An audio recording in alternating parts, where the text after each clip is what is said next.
நடிகர் விஜய் நாளைக்கு மாணவர்களை சந்தித்து அவர்களுக்கு கல்வி உதவித்தொகை வழங்க இருக்கிறாரு. அந்த ஏற்பாட்டுல அங்கு மதிய உணவாக என்ன வழங்கப்படுகிறது அப்படிங்கறத பத்தி நமக்கு ஒரு லிஸ்ட் கிடைச்சிருக்கு. அதுல சாதம், வடை, அப்பளம், அவியல், வெற்றிலை பாயாசம், மோர், மலாய் சாண்ட்விச், இஞ்சி துவையல், தயிர் பச்சடி, அவரை மணிலா பொரியல், உருளை காரக்கறி, வத்த குழம்பு, கதம்ப சாம்பார், ஆனியன் மணிலா, தக்காளி ரசம், இந்த மெனுல இருக்க ஃபுட்ஸ் எல்லாமே நாளைக்கு விஜய் கல்வி விருது வழங்கும் விழாவில் பரிமாறப்பட இருக்கிறது. நடிகர் விஜய் தமிழக வெற்றி கழகம் என்ற அரசியல் கட்சியை கடந்த பிப்ரவரி மாதம் தொடங்கினார். தமிழகம் முழுவதுமே உள்ள தன்னுடைய ரசிகர் மன்றங்களை அரசியல் இயக்கமாக மாற்றி இருக்கிறார். தன்னுடைய கட்சி சார்பில் நலத்திட்ட உதவிகளை அவர் செய்து வருகிறார். அதன் ஒரு பகுதியாகத்தான் கடந்த ஆண்டு நடைபெற்று முடிந்த பொது தேர்வுல 10 மற்றும் 12ஆம் வகுப்புகள்ல 234 தொகுதிகளிலுமே முதல் 3 இடங்களை பிடித்த மாணவ மாணவிகளுக்கு நடிகர் விஜய் பரிசு மற்றும் ஊக்கத்தொகையை வழங்கியிருந்தார். இந்த நிலையில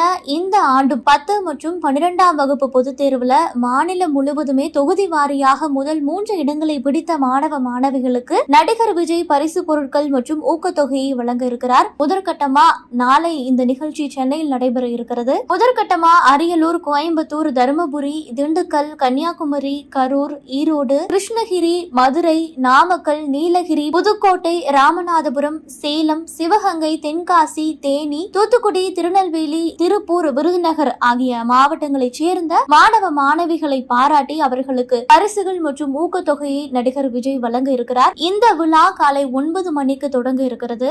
இந்த விழாவில் தமிழக வெற்றி கழகத்தின் தலைவர் விஜய் 10 நிமிடங்கள் பேச இருக்கிறார். இதன் பிறகு வழக்கமாக நிகழ்ச்சிகள் நடைபெறும் என தெரிவிக்கப்பட்டிருக்கு.